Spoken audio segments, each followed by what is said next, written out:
of totality for this eclipse. And Graham, what are we looking at right now?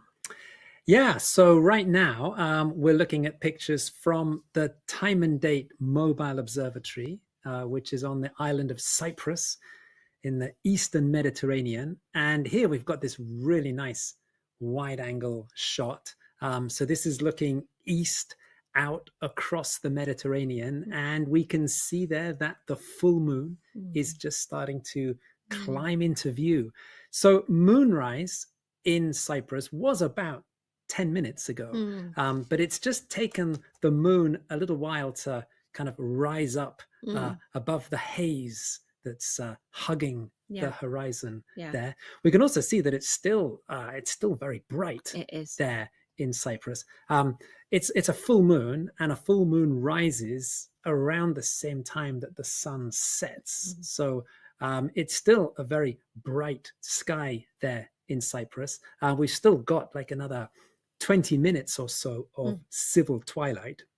So yeah, that is giving us this view of the moon. It's got that sort of reddish tint, but that's not to do with the eclipse yet. That is simply because the moon is very low down, close to the horizon, coming through all that haze and all that cloud. That's what's giving the moon the red color there. This is not the blood red of a total lunar eclipse just yet.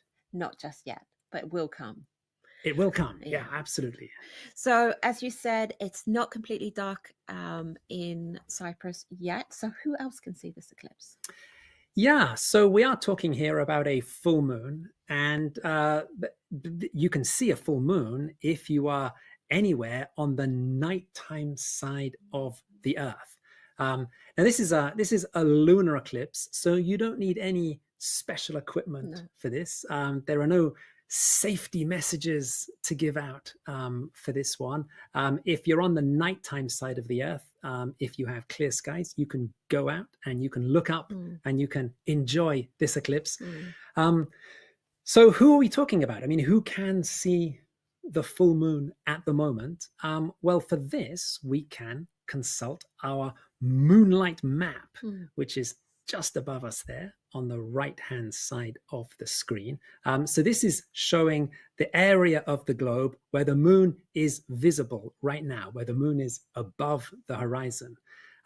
It's a moonlight map, so it is the light-colored area of the map where the moon is visible. So right now, it's pretty much all of Asia and Australia that can see the moon at the moment. But Anna, this is not a static map. No. This is a dynamic, moving map.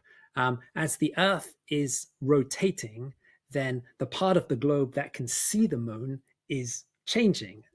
And over the next 4 hours, we're going to see the light area on that moonlight map. It's going to slowly shift to the left. It's going to slowly shift to the west. And that means that the moon is going to be rising over Africa and rising over Europe. So the island of Cyprus, for example, right in the eastern part of the Mediterranean, that is just where that sort of light part of the map is meeting the dark part of the map. That's where the moon has just risen. As the Earth continues to rotate, more and more of Europe is going to have moonrise. In London, for example, moonrise is going to be about 2.5 hours from now. That's going to be about 20 minutes before the end of totality during tonight's eclipse. Overall, pretty much all of Asia, Australia, Africa, and Europe will have a chance of seeing some of this eclipse.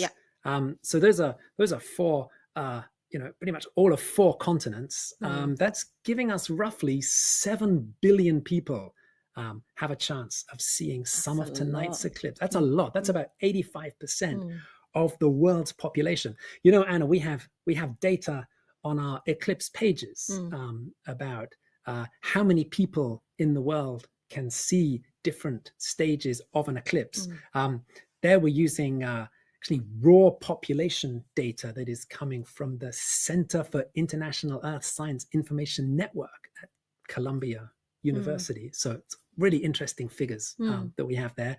The two continents that don't really see any of tonight's eclipse, that is North America and South America. Right now, they are on the daytime side of Earth. So the moon is on the wrong side of the planet for them. Right now in New York, for example, it's just after midday. So the moon is not going to be rising for many hours until after the eclipse has finished. So no eclipse today for North or South America, but for the rest of the globe, yeah, if you've got clear skies, you can go out and enjoy some of this eclipse. And if you're in North or South America, you can enjoy it here. But absolutely, yeah. So we're at 4 locations for this eclipse. We're in Australia, the United Arab Emirates, Germany, and Cyprus that we're looking at right now. And that last location, that's where our time and date mobile observatory is. That's where Stefan Thorsen, Anna Smith, and Renata Molenhuis are streaming the moon to us right now. And it's very impressive that they've managed to catch this image so soon after moonrise. We know how fiddly it is to be able to get to train your telescope right on the moon as the moon comes up. So they've done an awesome job there. They flew down to Cyprus because that's where Stefan has poured over our cloud data. He's poured over our the depth of how deep the eclipse is. We've got moonrise here. We've got the eclipse hasn't started yet. Well, the penumbral phases have started, but not the partial phases. So 15-ish% of cloud cover in general in Cyprus. So we had our fingers crossed for clear skies there. But we've also got some other partners. We're working with some old friends tonight and also some new friends. One of our old friends is Matt Woods at Perth Observatory in Western Australia. And well, here, this is the bad news that we have to share, Anna, that Matt in Perth is unfortunately completely clouded out with clouds and rain.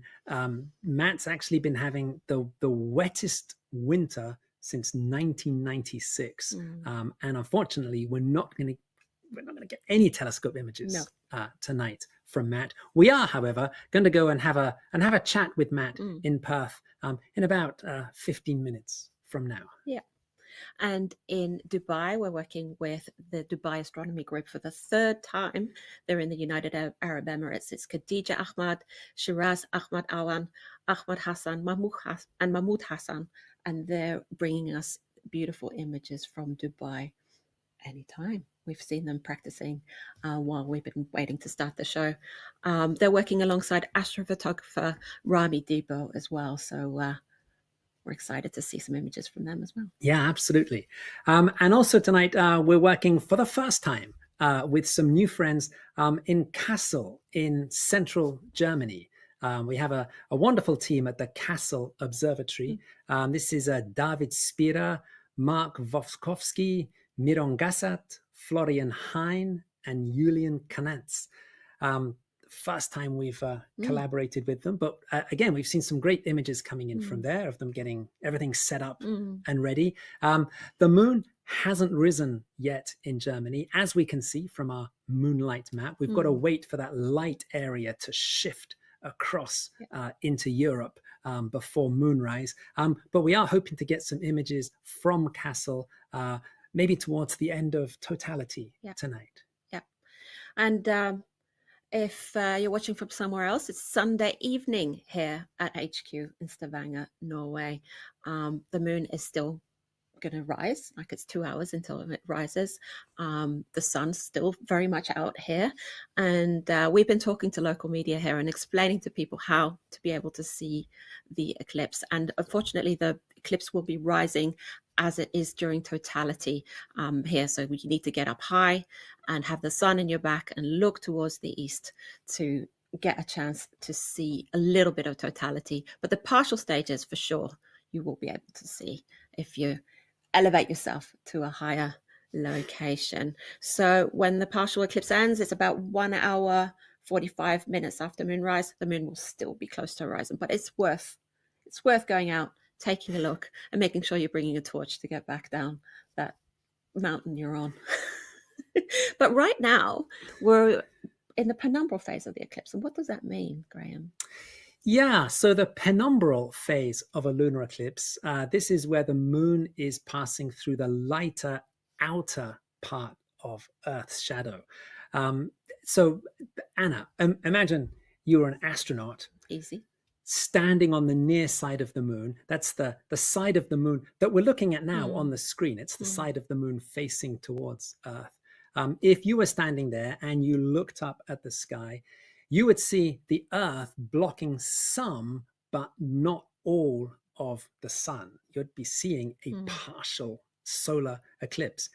As we look at the moon now, we can see that on the left-hand side of the moon, it's a lot darker than on the right-hand side of the moon. So if you were standing on the left side of the moon, you'd be seeing a pretty deep partial. Oh, and we also see there's a beautiful plane going across the moon there as well. That's a nice catch from the team in Cyprus. So yeah, if you were standing on the left-hand side of the moon, as we're looking at it here, you'd be seeing a very deep partial solar eclipse. If you were standing more towards the right-hand side of the moon, you'd be seeing a much shallower partial solar eclipse. Looking at the moon from back here on Earth, this is what we call a penumbral lunar eclipse. Now, in about 10 minutes from now, this is when the partial lunar eclipse starts. This is when the moon starts to move into Earth's dark inner shadow. And this is when we're going to see the moon start to be sort of eaten away by this dark shadow that's going to spread in from the left-hand side of the moon as we're looking at it now. And Anna, if you were that astronaut standing in the dark part of the moon, when you looked up at the sky, then you would see the sun completely covered by the Earth. You'd be looking at a total solar eclipse. Then about an hour or so after the partial lunar eclipse starts, we arrive at totality. That's when the whole of the moon's disk is covered by Earth's dark inner shadow. And that's when the moon can take on this famous blood reddish tint. Now, why does the moon turn red? Actually, we're going to be talking to Matt in Perth about that in about 10 or 15 minutes time. Yep. But first, we have the partial eclipse to look forward to. We can watch that. There's penumbral. You can already see that it's getting quite dark there on the left side. The penumbral eclipse is getting deep. It's getting darker and darker. And we are going to let you enjoy these gorgeous images of the moon from Cyprus here. And we are going to be back and talk to Matt Woods in Perth about what we're in for tonight during Totality. Actually, why does the moon turn red?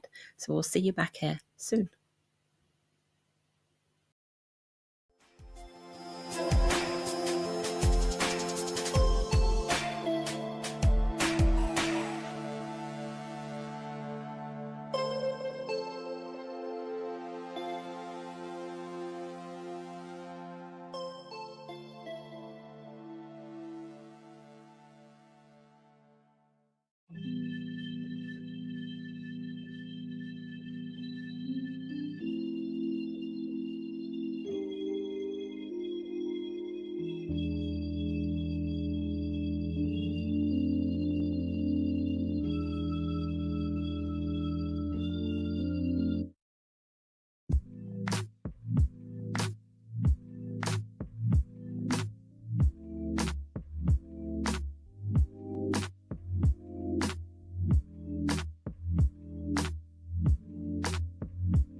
You're watching total lunar eclipse here on timeanddate.com, and we are getting into the partial phase of this total lunar eclipse, which is really exciting. You can see the moon there being covered up there on the left hand side.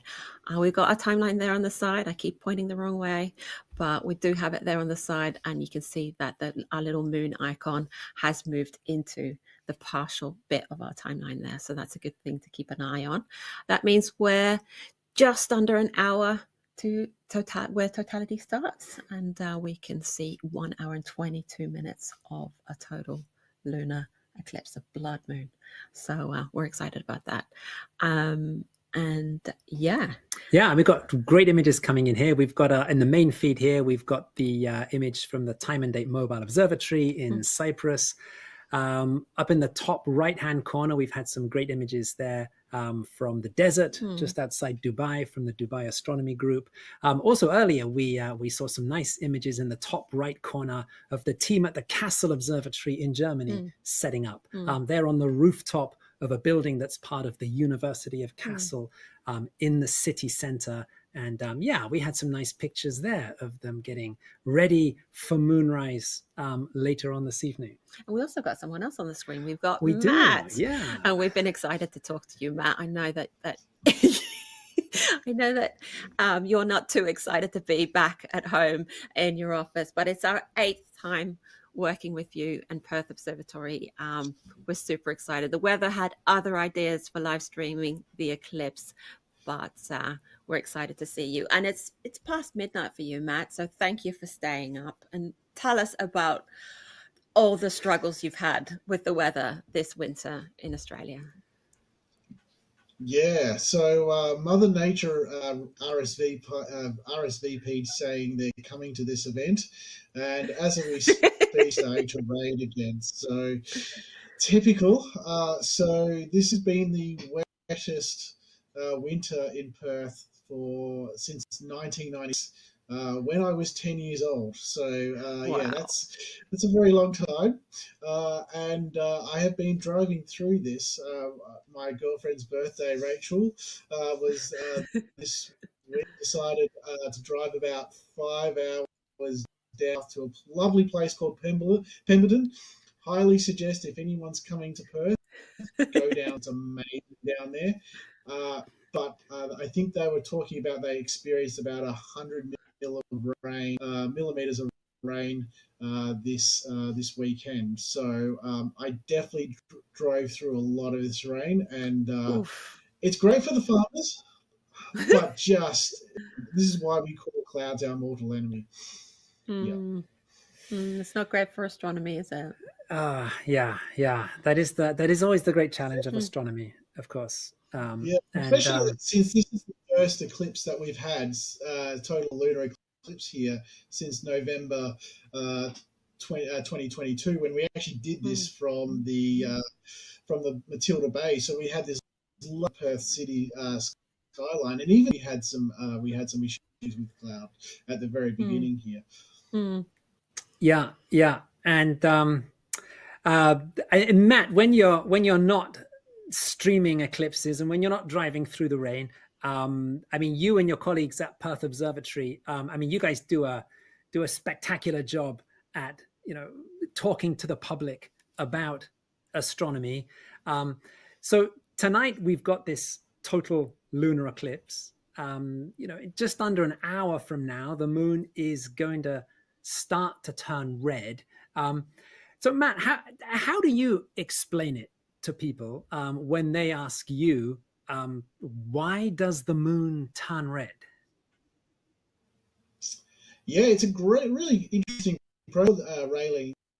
It's the same reason why we get colourful sunsets and sunrises as well. And during the total lunar eclipse, during totality, the moon moves into the umbra, the inner shadow of the Earth completely. So from now until 1:30, we're seeing the moon slowly move within it. And what's really interesting is when we're actually live streaming this, during the partial phase, we would normally be running on video and sending that to you guys. But once we actually move moved into totality, we actually have to change to taking single shot photos because the moon gets so dim that we have to up the exposure time as well. What's happening is that even though it's completely in the shadow of the Earth, some of the sunlight is still going through the Earth's atmosphere, and our atmosphere acts like a lens and bends and refracts some of that sunlight into the shadow. And our atmosphere is blue and that's because the oxygen and nitrogen particles kind of absorb or refract that blue part of the light. Light's made up of blue, red, and yellow, and then what's left over is the red and yellow light, and that continues on and hits the moon as well. And and the really cool thing is it depends on how clean the atmosphere is. It will look a lighter orange or a copper color if you don't have any particulates like dust or volcanic in the atmosphere, but it will look darker red if you do have like a volcanic eruption throw up material up into the atmosphere as well. So we had the Tongan eruption a few years ago, and we had some fantastic sunsets for about a years, I think it was. Yeah. Well, that's a great explanation. Yes, on the red color in a blood moon. Thanks for that, Matt. Well, Matt, we've been clouded out completely tonight in Perth, but we do have some more great eclipses coming up, right? Yeah. And funny enough, I got to do a TEDx talk on live streaming an eclipse with you guys as well back in 2004, November 2004, and I got to explain to the public that WA has actually 5 eclipses in the next 50 years, total solar eclipse. So we have 2028, which is coming up, and that's below Kununurra, in the very top of West Australia. It's the second largest state in the world. We then have 2037 through Gerald and Dunsborough, which is about 5 miles from Perth. We then have 2038 Onslow, which is actually further up from the eclipse, which Stefan and I did in 2023. We then have in 2062, we have Albany, and the one I'm hanging out, 2068, that goes directly over Perth. Observatory as well, so you can sign me up for that one, but we don't have to wait as long. We don't have to wait as long for the next total lunar eclipse here. That's actually March 3rd, and that's actually a reasonable time. I'm looking at it right now, and 6:43, 7 p.m. That's a nice reasonable time. So yeah, looking forward to that one. We might actually have to do that one from Matilda Bay again, like we did November 2024. So yeah, and we should also say that Perth is in a ideal time zone for what we're starting to call the New Year total lunar eclipse, as 2028 rolls into 2029. Yeah, I think you guys have said you're coming out for the 2028 total solar eclipse. I think you guys should come out again to celebrate New Year's. We could do a full costume setup as well. Like we have the big glasses, the zuzus, and have fun, sparklers. Well, Probably not sparklers here in Perth. In a state forest, and B, it's probably going to be very, very warm that day. So yeah. So just to explain, this is a total lunar eclipse that is going to start on December 31st, and in the time zone that Perth is at, as New Year strikes at midnight, it'll be during the first partial Mm. phase of the eclipse. And then about 15 minutes after New Year, that's when totality will begin in Perth. So yeah, it really is the New Year lunar eclipse. And yeah, Perth is really the ideal place Yeah, to go and we'll talk to celebrate. Steph and see if we can go to Perth twice in 1 year. Look, West Australia is the best place for do astrotourism, guys. So it's, you know, our observatory is about 45 minutes out of the CBD, and I tell you what, we're at 4, so and rule. You don't get skies like we do 45 minutes out of any city. So thankfully Perth is growing north and south, not east. It's, and you don't have too far to get out of Perth before you get some pretty awesome skies. I've been lucky enough recently to go out and do quite a lot of big trips out in the country, and oh my lord, we have the best objects in the night sky in the southern hemisphere. We might not have a pole star, but we have all the best objects, and we have one great view of the Milky Way during wintertime. Yeah, I'm excited about seeing it. I am Can I excited. sell this here as or can I? Well, Matt, it's always a pleasure talking to you, and we count this as your 8th live stream with us, even though we're not looking at the moon for now. And we're going to see you back again in March next year, and that we're going to get everyone to keep on watching. We're inching towards totality. We can really see that partial stage moving across the moon there, like it's getting darker and darker. So I'm very excited about that. Totality is at 5:30 UTC, 17:30 UTC, that is. And thank you again, Matt. It's been awesome talking to you, and stay tuned, and we'll be back soon.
You're watching a total lunar eclipse here on timeanddate.com, and I have a special report from Mission Control.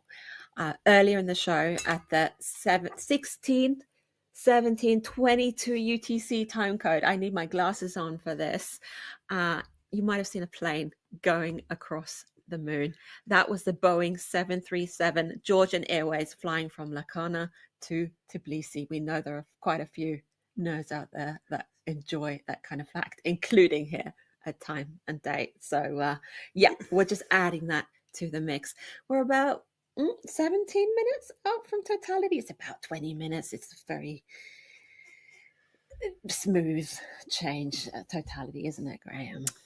It is, and we can see from the images on the screen that yeah, I mean we can see clearly that the partial phase of this eclipse is almost done. That almost the whole of the moon's disk is getting covered by that dark inner part of Earth's shadow.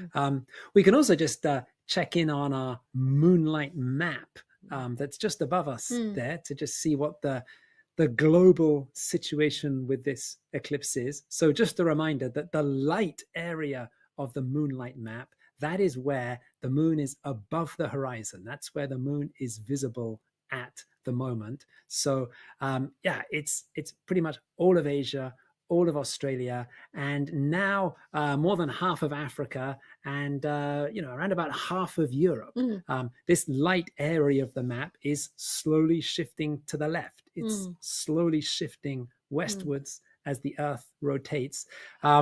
This means that Germany, where we have our partners at the Kassel Observatory in central Germany, they are slowly moving towards the light area of the moonlight map. Moonrise in Kassel is around 1751 UTC, so that is around about 35 minutes from now. Of course, we won't see the moon instantly in Kassel. We saw at the beginning of our show that we had to wait for a while for the moon to come into view after it had risen in Cyprus. It's got to get out of the, that dirty air we often see along the horizon. We've also got to wait for the sky to get a bit darker after sunset, because one of the things that Matt mentioned when we were talking to him is that, as the moon approaches totality, it really does get much dimmer as well.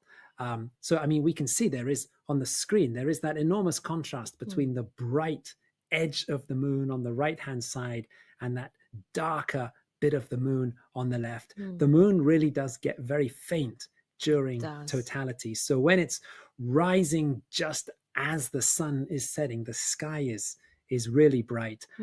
So it's, we are going to have to wait a little while still before we get to see our first pictures of the moon from Kassel. But that's what our moonlight map is showing us. By the way, that little icon right in the middle of the map, that icon is a moon icon, and that is showing us where the moon is directly overhead at the moment.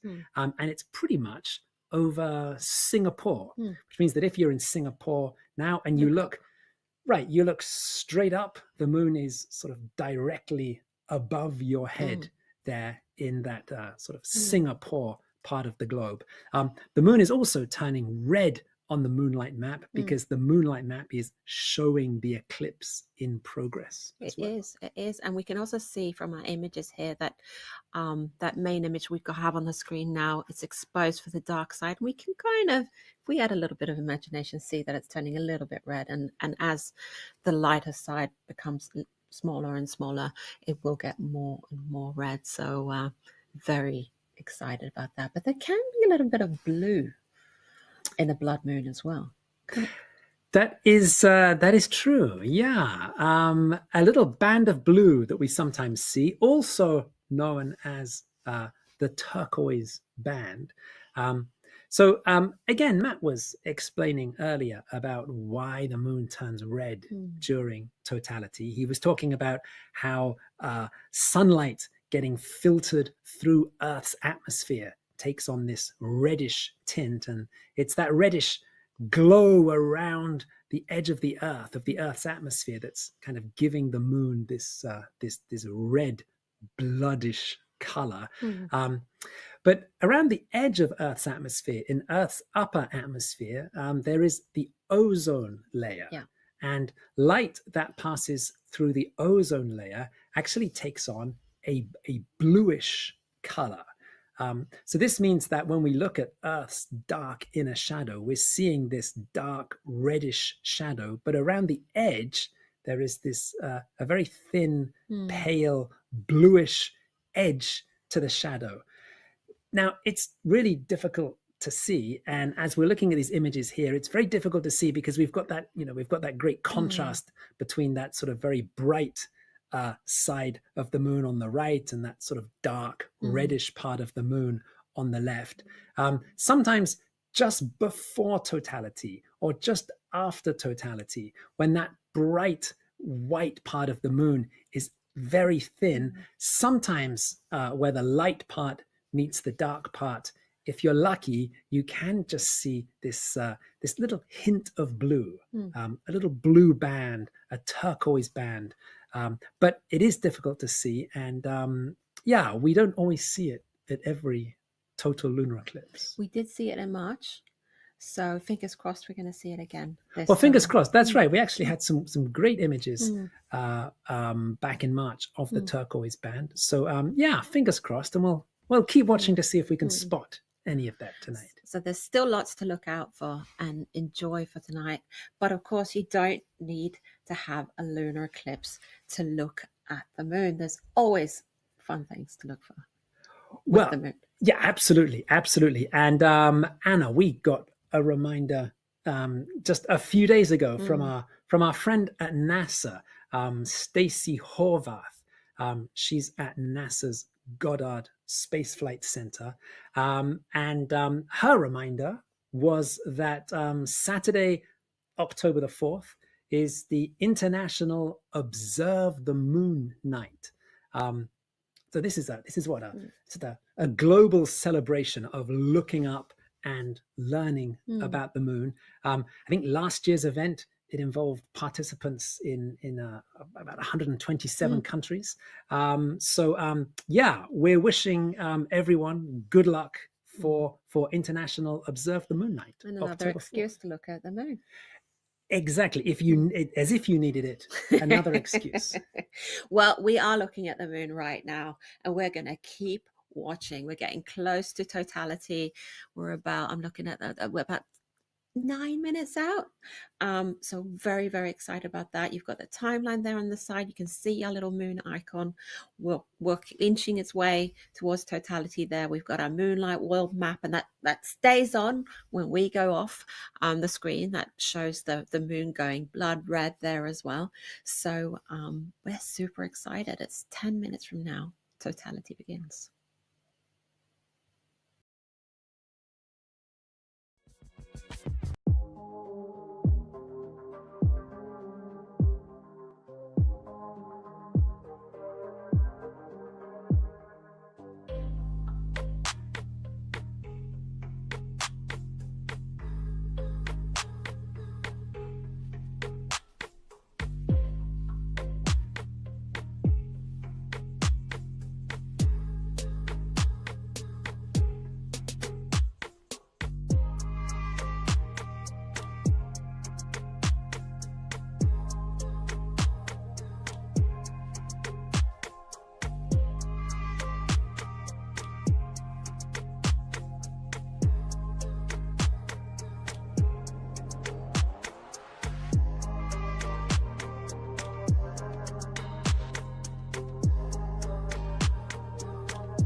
this is the second total lunar eclipse of 2025 that you're watching here on timeanddate.com.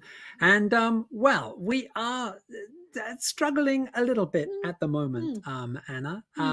We have some clouds have invaded the sky for our mobile observatory team in Cyprus.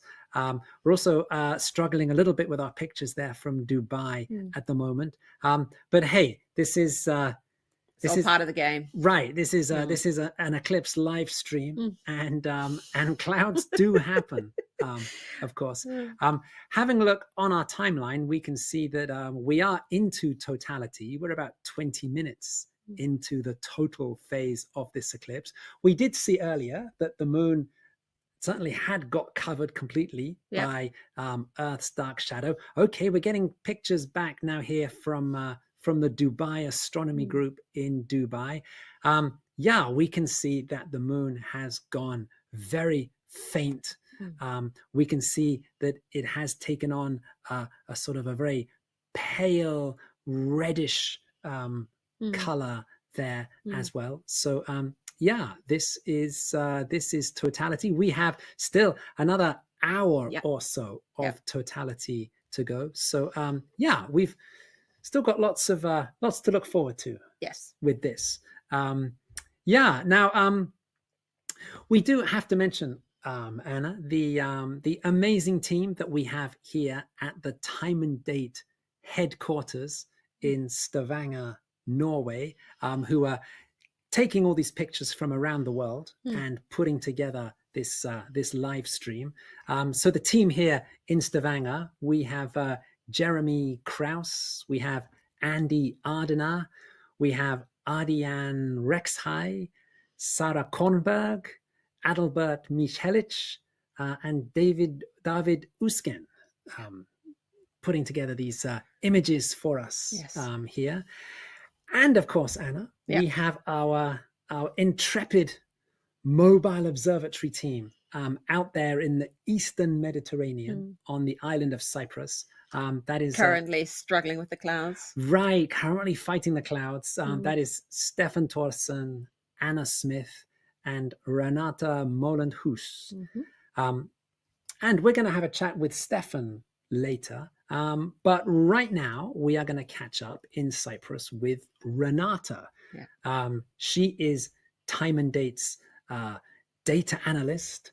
She's our in-house cosmology PhD and just kind of an astro all-rounder.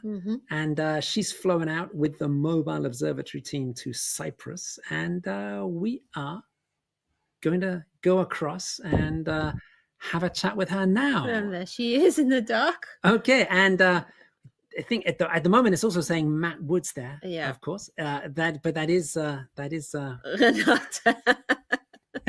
that is Renata there. Hi, Renata. Hi. Hi. And hey, it was sorry about the clouds, but this seems like it might be a good time for a quick chat. Yes, absolutely.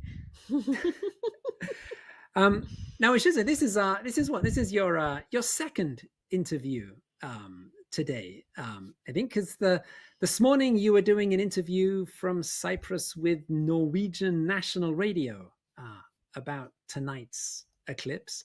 Tell us when you're talking to the media, what sort of things are they interested in about this lunar eclipse?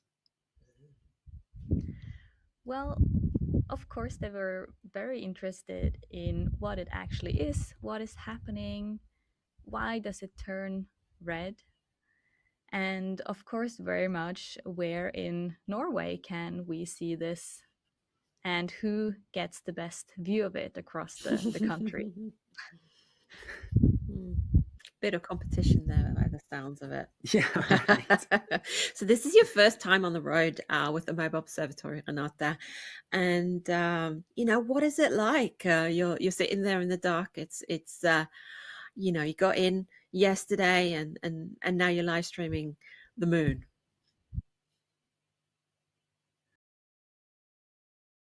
Oh no, we're losing her sound. Can you hear me? Yes, now we can hear you, Renata. Go ahead. What is it like? Go ahead. Okay. Well, it's very nice. First of all, of course, it's my first trip, but it's not Stefan's first trip, so he has everything planned out with nice long Excel spreadsheets that we can follow to make sure everything is going according to plan. And we practiced a bit yesterday, tried to find some stars and things to align our telescopes with. And of course, it's very nice to be sent to Cyprus for this mission. So we're having a good time. Oh, that's good to hear. And did your trip go okay? Did they take an extra look at the telescopes? Yeah, they did take our carry-ons to the side and security and went through all three of them. But otherwise, everything went very smoothly. All the luggage arrived on time. Oh, that's good to know, because we do have telescopes in the carry-ons, so they might get a bit curious about those. And we're looking at the moon from Dubai here, and it's looking kind of purpley dark. And we were looking at the moon before the clouds came and got you guys in Cyprus at a very rusty brown moon. And Graham and I were discussing, what color really is it? Because the telescope it depends a little bit on your telescope. It depends a little bit on your settings, on your camera, what color. So you can actually see it, probably not right now because of the clouds, but earlier. What color is the moon where you are? Yeah, we had a very similar experience to you, very dark, quite brownish red color. So of course we try to portray it as realistic as possible when we send the images. So and how is it? Is it as magical as I remember it? Yes, it's beautiful. very beautiful. Oh, that's good. Well. And so, and what is the latest situation on clouds? Just looking around, and what we're coming up to 9 p.m. local time there in Ayia Napa, and yeah, I mean, just kind of looking up, how are we doing on the clouds? Well, it's still a bit of clouds covering the area. The wind has picked up a little bit as well. But there's a little bit peeking through in between.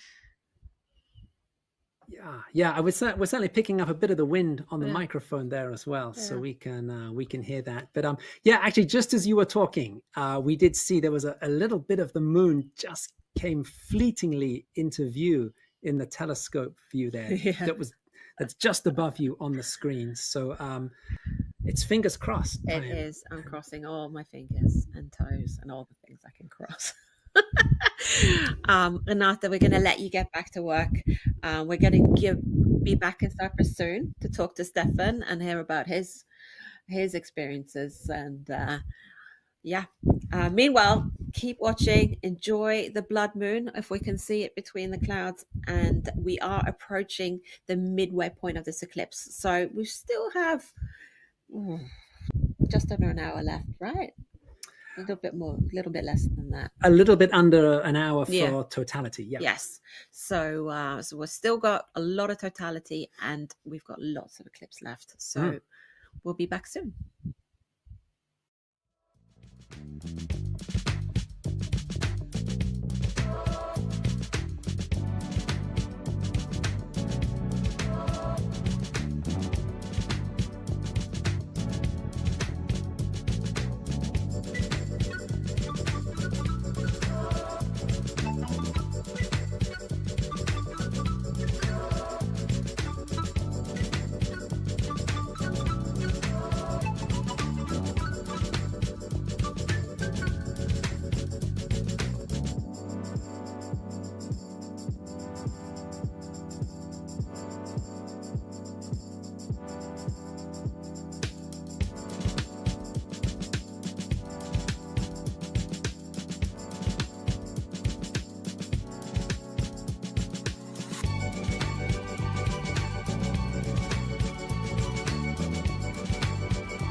Welcome back to this total lunar eclipse on timeanddate.com. And well, we are over the halfway point of this eclipse. We can see from our timeline that we are moving through totality, the total phase of this eclipse. We have about another 25 minutes or so to go, but we have passed maximum eclipse, and the moon is now starting to move slowly out of the Earth's shadow. Moonrise is happening across Europe. The moon has risen in Kassel in Germany. We haven't seen any pictures from Kassel yet because we're still waiting for the moon to get up high enough into the sky to become visible. We're also waiting for this very faint, totally eclipsed moon to become visible as the sky is darkening in Kassel, because when the full moon is rising, that's when the sun is setting. So you always have a very bright sky still at moonrise, at full moon. But yes, we're going to be hoping to get some telescope images from Kassel up on the screen soon. In the meantime, we did say that we were going to go back to Cyprus and have a chat with Stefan Thorsen. Stefan is the Time and Date CEO and Chief Eclipse Chaser. And we're going to go and have a chat with him now in Cyprus. There he is. Hi, Hello. Stefan. Hello, Graham and Anna. Hi. So why Cyprus? I'm going to jump right in and ask, why did you end up there? There kind of had a few reasons for that, but one option is always to be at home, but in Norway we only get half of the eclipse, and the weather is normally not that great, and it's very hard to see the eclipse or the moon when it's very low over the horizon. So we had to get a bit more east. That was one reason. And then we wanted to get a bit rid of the clouds. At least plan was to get rid of the clouds. And then it would be nice to go a bit more south to the Mediterranean. And the furthest we can get in the European Union at all is actually Cyprus. So we and the most kind of convenient place to go without having to fly too far, both for expense and time reasons, was for Cyprus. And we used our own eclipse map with the cloud cover map, which tells the average cloud cover in Cyprus is about 5% at this time of year. So it sounded like a very good idea. But you have been fighting the clouds, and tell us a little bit how you prepare for this. You know, you have to set up, you have to prepare. You know, you've got things scheduled, you're practicing. So how does all that work? And then on top of that, fighting clouds.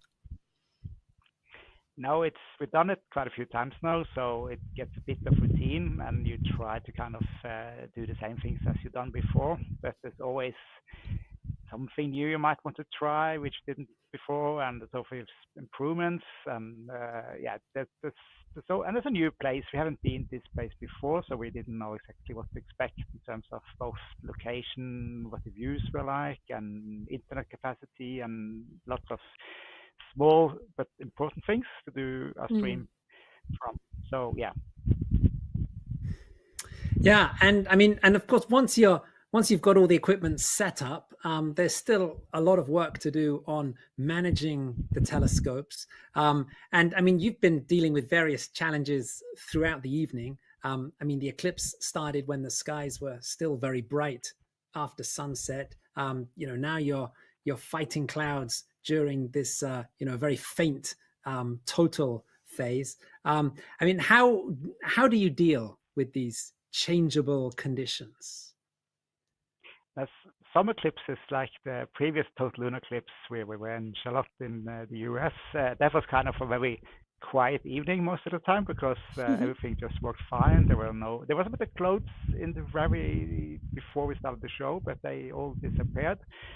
So we had a kind of easy night, and we started quite well today as well, but of course we knew that the challenge of getting the moonrise and how quickly we can get the moon.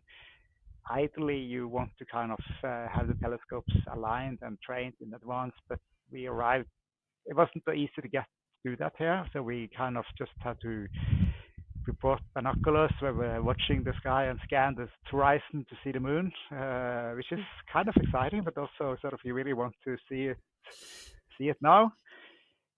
And then you need to kind of set up everything in a way to get the lock on the moon. While normal eclipses that are further into the night, you can kind of set up everything in advance before you go live. So it's kind of the first one we kind of did it this. I mean, not the first one, but it's one of the few we didn't have such a chance to prepare in a way and get everything up in time. But it's a nice challenge, I would. Yeah, and you did get it up in time. We saw telescope images of the moon quite early on after moonrise, didn't we? Yeah, we I don't remember the time, but the moon was not visible right over the horizon. There was a bit of a haze, so and it's a bit hard to see where the haze stops and kind of there's a clear sky, so you just need to kind of patience and be on the lookout. But when it appears, it was very clear where it was, so that helps, of course. Yeah, and we're looking at a beautiful moon now.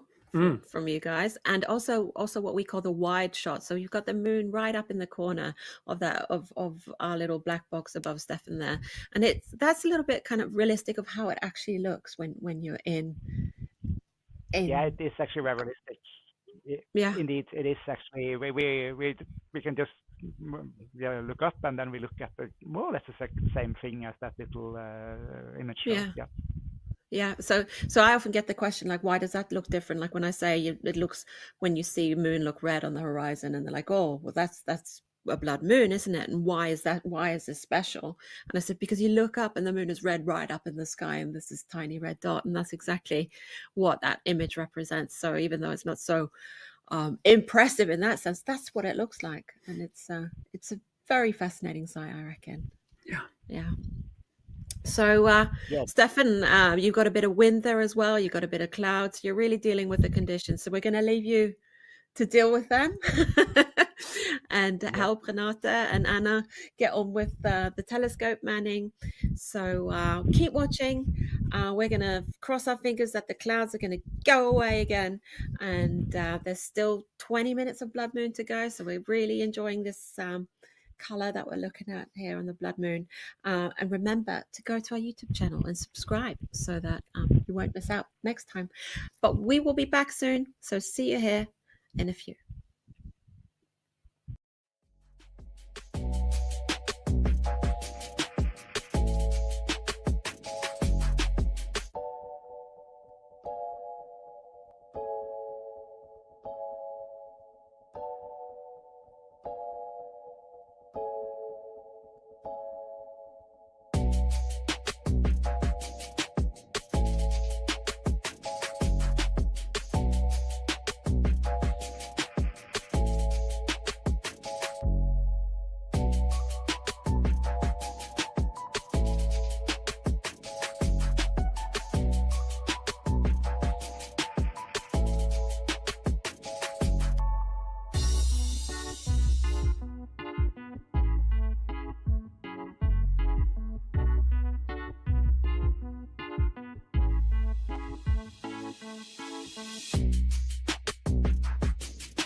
Hello, you're watching Total Lunar Eclipse here on timeanddate.com, and we're watching the Burj Khalifa in Dubai eclipsing the eclipsed moon here. So we had to just jump on and to just tell you guys what's going on. Right, this is quite an extraordinary shot that we're seeing here.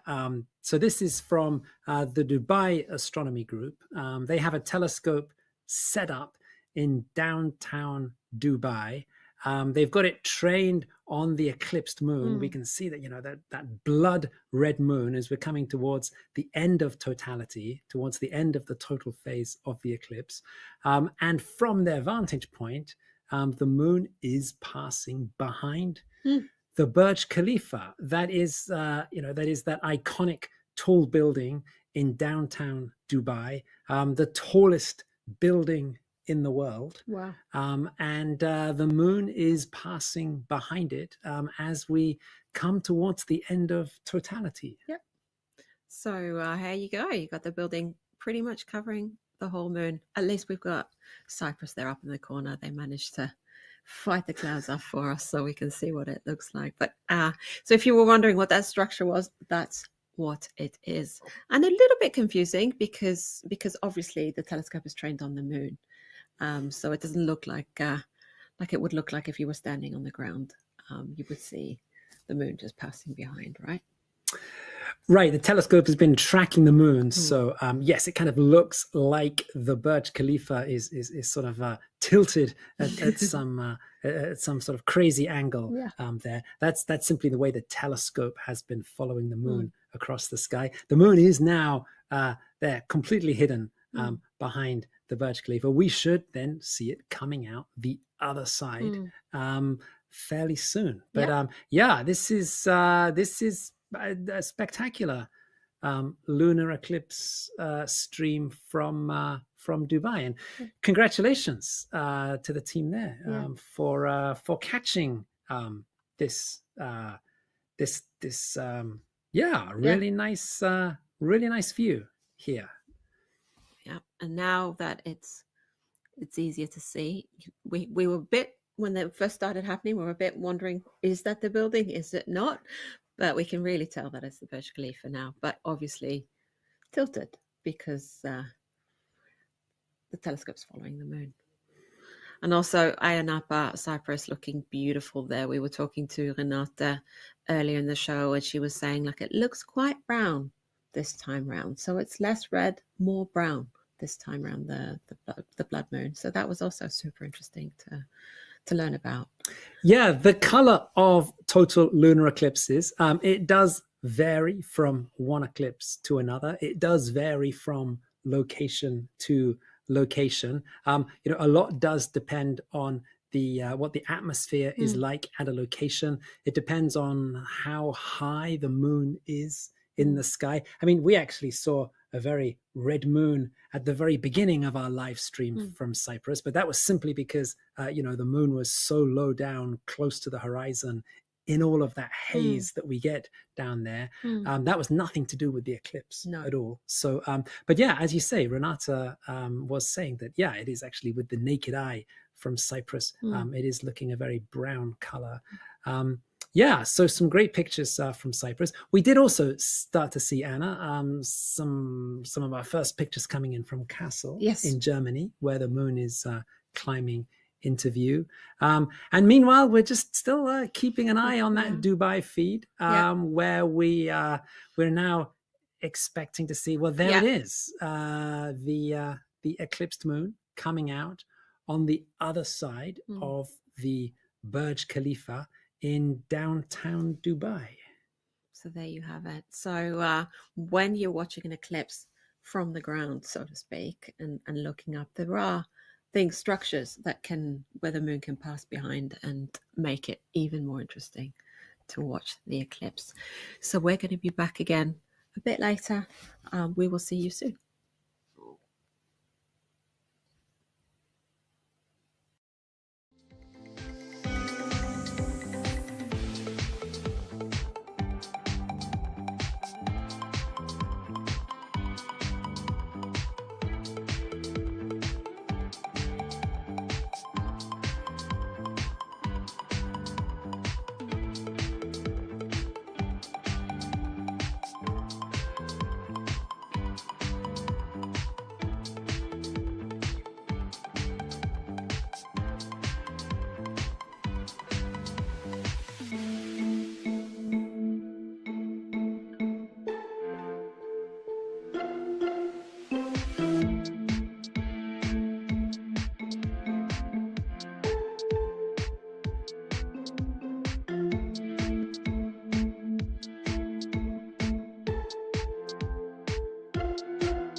You're watching a total lunar eclipse here on timeanddate.com, and what an exciting journey it has been. There's been clouds, there's been buildings, and yeah, we've been looking at beautiful pictures from Kassel, Germany here, courtesy of Kassel Observatory. They're doing an awesome job, and we can see that the total phase has ended, and the second partial phase is well on its way. We've got our fingers crossed for Cyprus. We are hearing that the worst of the clouds might have passed, so I'm just crossing. And if you have a big screen, and we had to zoom in a bit and have a look because we've got a small screen here, you can see Saturn below to the left in the corner there, the live image from Aya Napa, because Saturn is out hanging out with the moon for this eclipse. So yeah, there's lots to see in the sky. We're at the second of 3 total lunar eclipses in a year, but also in the middle of a 2.5 period with no total solar eclipses. So we've got these beautiful total lunar eclipses, but no total solar eclipses. And why is that, Graham? Yeah, so we do get these patterns in the way that the Earth and the Moon and the Sun align.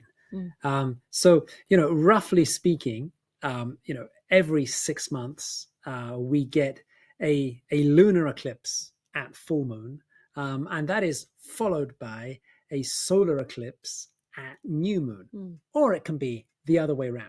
A solar eclipse at new moon followed 2 weeks later by a lunar eclipse at full moon. So we have these nice alignments of the Earth, the Moon, and the Sun, but we never get a really perfect alignment at both of those events. So tonight, for example, this is a total lunar eclipse. This is a perfect alignment of the Sun, the Earth, and the Moon. In 2 weeks' time, we're going to have a solar eclipse, but by the time that solar eclipse comes, the alignment between these 3 bodies is not quite as perfect. So we sort of get these patterns where we have a run of total lunar eclipses that are accompanied by just partial solar eclipses. But then the pattern slowly shifts over a couple of years, and then we find that we get a run of total or annular solar eclipses where we have this really perfect alignment at new moon, giving us a perfect solar eclipse. But then the alignment is not quite so good at the accompanying lunar eclipse. No. And so we just get a partial lunar eclipse or a penumbral lunar eclipse. Yeah, and we do have a partial solar eclipse in 2 weeks. Again, this eclipse season, like you mentioned. And it's not perfect, it's partial. The moon's shadow will be grazing the southern part of the globe, so it kind of skims the bottom of the globe. So not many people get to see it. But in a way, it's the New Zealand eclipse because they're very lucky. That's right. New Zealand does turn out to be in pretty much the prime position for the partial solar eclipse in 2 weeks' time. And Anna, we're going to be live streaming that eclipse. For this one, we are teaming up with Warren Hurley and Anton Stuck and the rest of the team at the Dunedin Astronomical Society.